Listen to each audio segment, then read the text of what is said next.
Assalamualaikum warahmatullahi wabarakatuh. Perkenalkan, nama saya Nuryanti dengan NIM C23832070031. Prodi Pendidikan Teknologi Informasi kelas 5B. Pada kesempatan ini saya akan mempresentasikan tugas penyusunan instrumen non-tes dengan judul Analisis Motivasi Belajar Siswa melalui instrumen non-tes berbasis angket digital.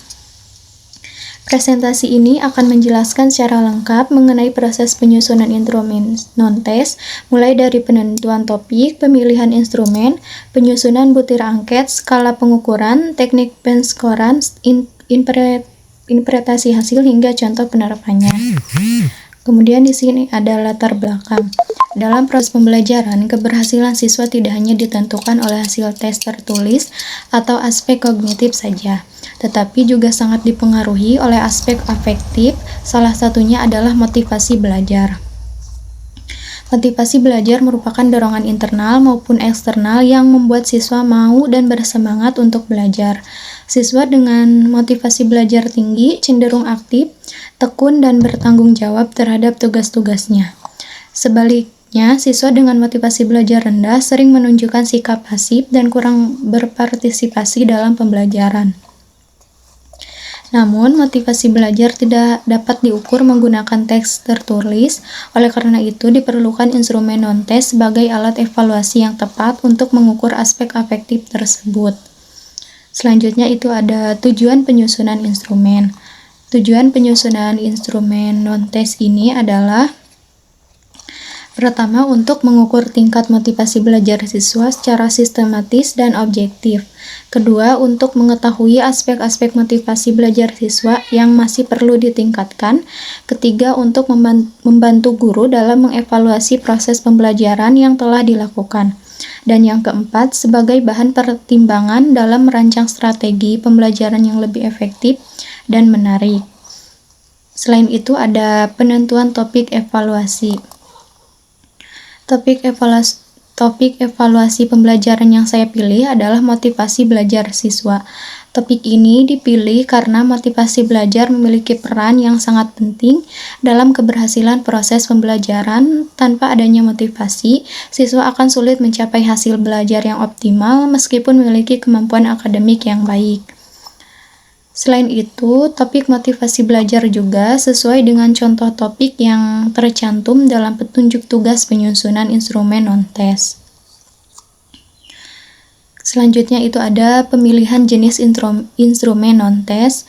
Jenis instrumen non-tes yang saya gunakan adalah angket atau kuesioner berbasis digital.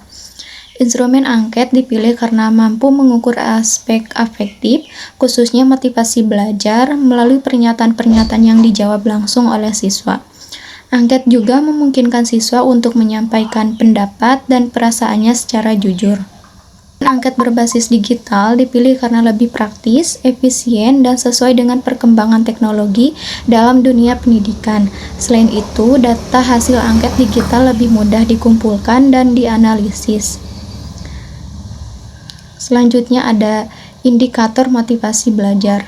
Instrumen angket ini disusun berdasarkan 10 indikator motivasi belajar siswa, yaitu minat terhadap pelajaran, perhatian saat pembelajaran, ketekunan dalam mengerjakan tugas, serta kemandirian belajar, dan keinginan untuk berprestasi. Kemudian ada tanggung jawab belajar dan keaktifan dalam pembelajaran. Selain itu juga ada kedisiplinan belajar, kepercayaan diri, dorongan untuk memahami materi. Nah, indikator-indikator tersebut digunakan agar instrumen dapat mengukur motivasi belajar siswa secara menyeluruh. Kemudian ada penyusunan butir instrumen. Berdasarkan indikator tersebut disusun 10 butir pernyataan angket motivasi belajar siswa, yaitu: saya merasa tertarik dan senang mengikuti pembelajaran yang disampaikan oleh guru. Yang kedua itu, saya selalu memperhatikan penjelasan guru selama proses pembelajaran berlangsung.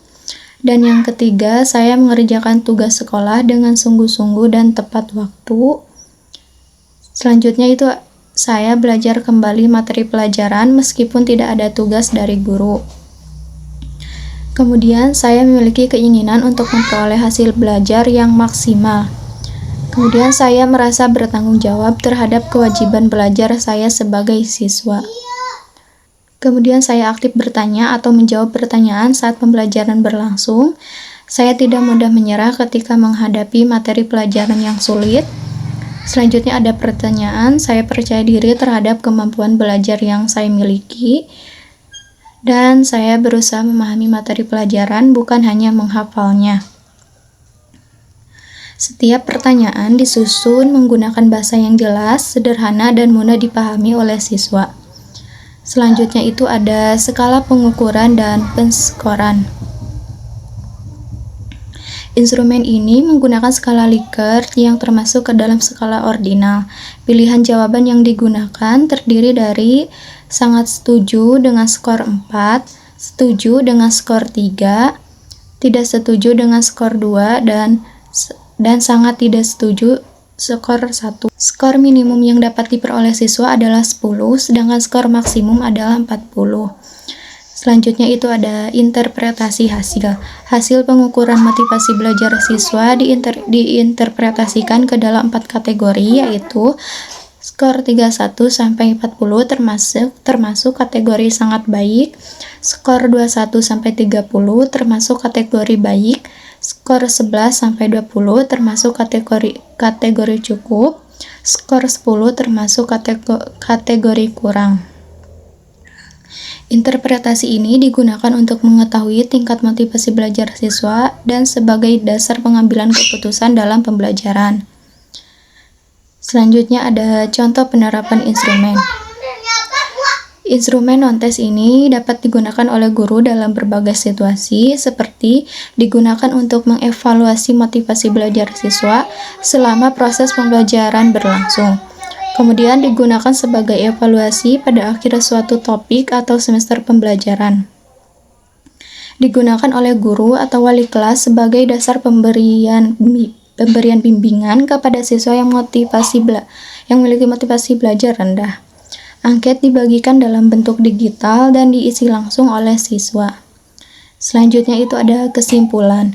Berdasarkan penyusunan instrumen non-tes ini dapat disimpulkan bahwa angket berbasis digital merupakan alat yang efektif untuk menganalisis motivasi belajar siswa.